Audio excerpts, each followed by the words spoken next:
And welcome to another edition of South Texas Crossfire. This is Attorney Joe Flores reminding you to join us each and every week right here on KTMB with the Lopez family. Special thanks to Lopez Broadcasting and Don Humberto Lozano Lopez for making this happen. With me today, I have somebody from a great organization that we have, the president of the Coastal Bend Society for Human Resource Management. Welcome. How are you? Hi, nice to meet you, and thank you for the invitation. Well, could you tell everybody your name and what you do?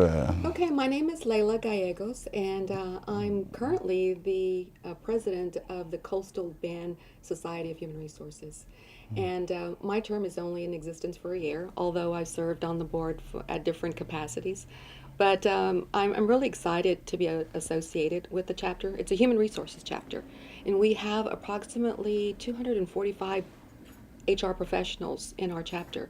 And it really, we advocate education, training, student chapter from the colleges, community involvement, and just the continuation of being an extension to HR professionals throughout the Coastal Bend. And we were talking before we started filming that there's a couple of main thrusts that I was interested in, which was that you do in fact have jobs and internships for young people. Absolutely. Last year, one of our business partners, we met to decide what type of initiative we really need to stay focused on. And one of the things that we identified is that our students, once they accomplish their degree plan, then they leave the surrounding area. And what we found is that we truly have jobs in the Coastal Bend. Just how do we make that available to students, and how do we identify employers so that we can extend those job opportunities to these students? So we actually implemented a resource library for any employer, because a lot of employers don't know how to even take the steps to bring in an intern. And so we have the how-to resources, documents, and we're networking with the colleges as well so that we can partner up and make this initiative a very strong initiative and retain some of these students. We have over 15,000 jobs, Joe, that are coming into the surrounding Coastal Bend. But how do we make the students, the community, the Coastal Bend aware? Well, this is what we want to advocate. We want to make sure that the students, employers know how to market those opportunities, because we've never, I mean, it's been years since we've been here. This is a great job, a great opportunity, a great place to be, but we've got a pipeline of opportunities there, and how do we fill those jobs? And this is so important to us as a community effort. There was a lot of man hours, literally time and energy, so that we can make sure that we can provide employers, students, colleges, all the resources that you would need as a human resources professional. All throughout the Coastal Bend, we're the ones that know what opportunities are there. That's what we do in our profession.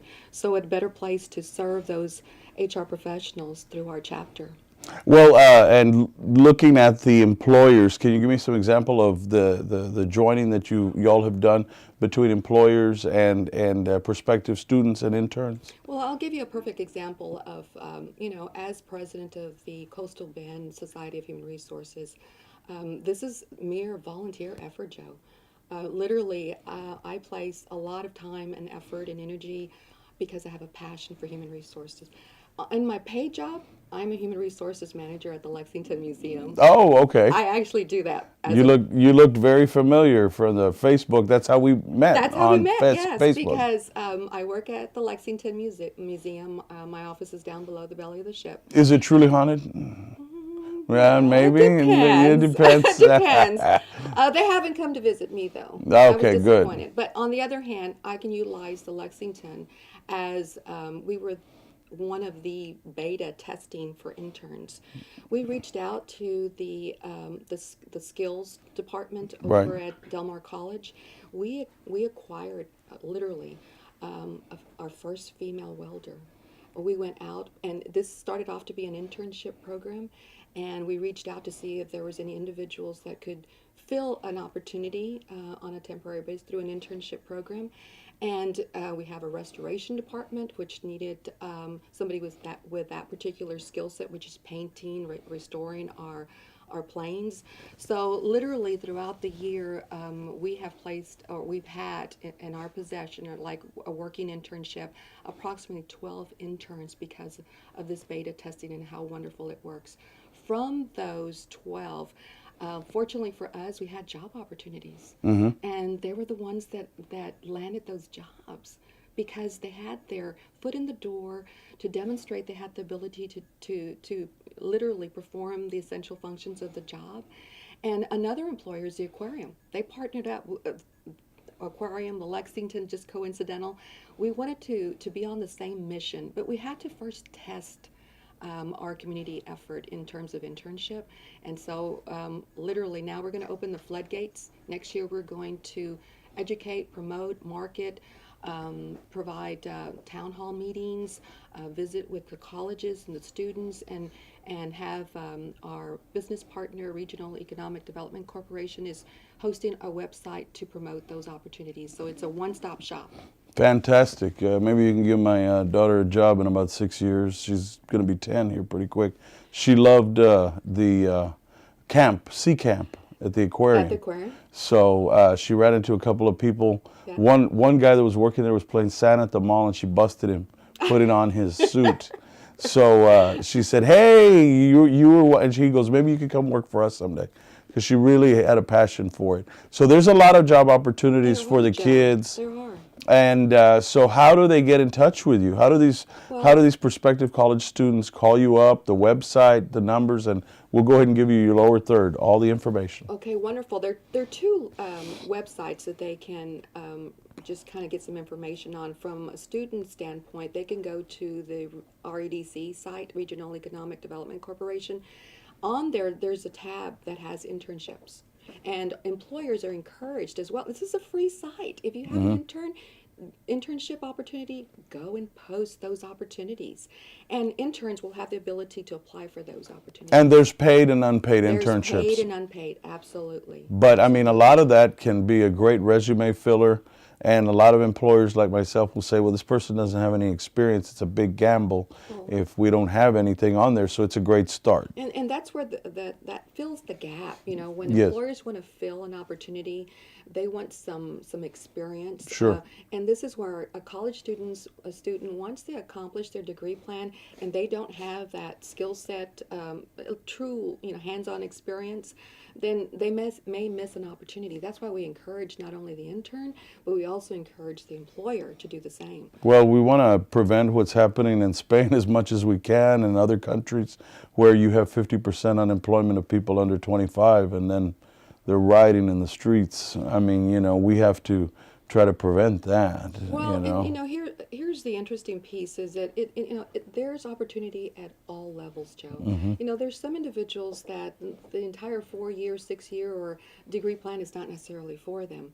But we do have the craft center. That's what I'm saying. We really support that. That it's all levels. Acquire a skill and find an internship opportunity. Find a solid job. And this is what we're saying. Look, 50 years ago, I mean, not everybody was or wants to be a rocket scientist at NASA. Absolutely. We need welders. We need machinists. We need people that build platforms. We need all those people because that's what we do in South Texas. That's right. And then we have to outsource the jobs.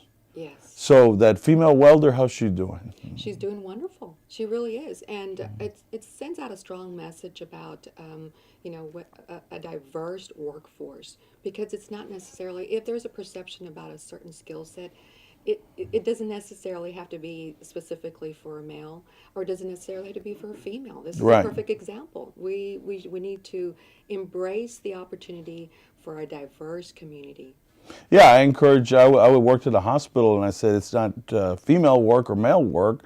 Healthcare professions for everybody. I encourage Latinos, males, anybody to enter into the workforce, x-ray techs, RNs, think about going into medicine, nurse practitioner, physician assistant. Same thing on the Craft Center. Commissioner Gonzalez and I have always brought this out on television. The Craft Center is a very great resource for people and there's great opportunities, $25 an hour being a welder, Right. So, I know at the Lexington, we would like to partner with the Craft Center because it's such a learning environment. We have levels and levels and levels and compartments to have an intern to go over and experience true hands-on work so that they eventually can come out of it, highly skilled. Who's going to know if a specific welding job that's below fourth level that nobody sees because those compartments need to be repaired regardless. There's and veterans are welcome?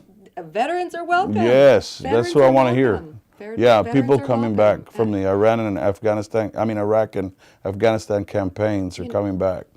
Joe, the interesting part is that with that many jobs coming to the coastal bend, I mean, we truly need to find those individuals that have a desire to land a solid job. How are we going to do that? And once we send out that communication and educate and promote this internship community project, I think it's going to fill the positions. And then, even if we don't have the local coastal bend applicants or flow, then we can expand and promote our coastal bend throughout other states There you go. and bring them in. We have other states up in the north that, their unemployment rate is outrageous, and they're skilled, so we could promote our coastal. Yeah, we're belly community. aching here. Go to Flint, Michigan, and see what's going on over there. That's right. We've got a couple of minutes left, but what would you like to tell the people out there, and how can they call you or contact you? Not just you necessarily, but the organization, because I know you all are having a fundraiser coming up. We are, Joe, and this one's a very, very interesting fundraiser. Every year we endorse a particular charity. This year we are endorsing the Rescue House. It's spearheaded by the Bay Area Fellowship, which is Pastor Bill Cornelius, and it revolves around human trafficking.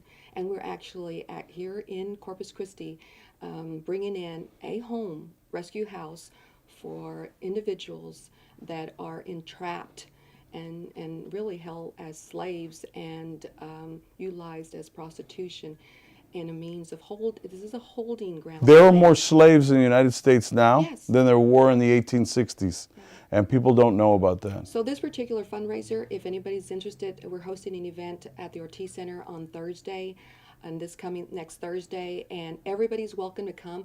Even if you're not able to participate and come on Thursday to hear a testimony of somebody that actually went through the process, then you can still go and donate. You can donate to the Bay Area Fellowship has a site and a YouTube video that will show you how to donate. Yeah, this may air afterward, but they can go to the link at Bay Area Fellowship. That's right. And they it's can labeled, visit with... It's labeled the Rescue House. Yes, the Rescue House. Well, good. I'm glad people are zoning in on this because I do a lot of federal law illegal entry. They promise these people, you're going to be a maid, you're going to be working in some mansion. When they get here, they say, no, you're going to be working in a brothel. Yes. You're going to be working, and it's not just that. It's people that come in and say, we promised you a $10 an hour job, roofing or whatever. Mm-hmm. No, we're going to pay you $5.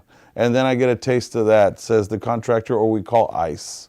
And we turn you in. And they have no rights. They have no recourse. Mm-hmm. So it is a form of slavery. It is. It is. Our website, the Coastal Bend Society of Human Resources website, you can just Google Coastal Bend SHRM, and you can register for that event, or you can continue to acquire more information. All our board members are listed on the website.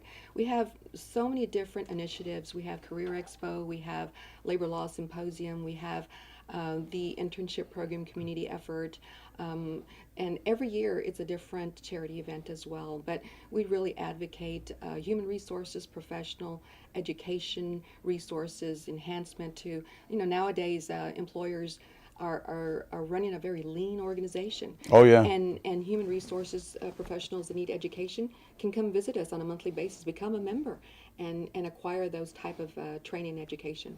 Well, and the information is appearing, but we might play this on radio too. What's the magic number to call? The magic number is 361-888-4873, extension 312. And that, 888? 4873. There you go. Extension 312. And 312. Well, thank you so much for coming. Thank you and for having me. Oh yeah, I I'm really glad we appreciate met. it, and I'm glad that we had the opportunity to. Power of social media. Thank We would you not so have much. met otherwise. That's right. Thank you. So anyway, pleasure. Yeah, it's a pleasure. And President Gallegos, outgoing but still very active, and she's going to be talking more about Coastal Bend Society. You can visit them on their page, and we're going to be providing that information for you, and also with Bill Cornelius on the human trafficking issue. You can learn more on their site, and we'll put that up as well. And we'll be back. Warning, have you or a loved one undergone hip implant surgery? The U.S. Food and Drug Administration has stated that there are unique risks for metal-on-metal artificial hips because metal particles can wear off and damage nearby tissue. Patients who receive all-metal implants should be aware of symptoms of a defective metal hip implant. Contact Attorney Joe Flores. With decades of experience in the medical field and as a trial lawyer, Joe can help. Call 361-887-8670. That's 361-887-8670. Call now.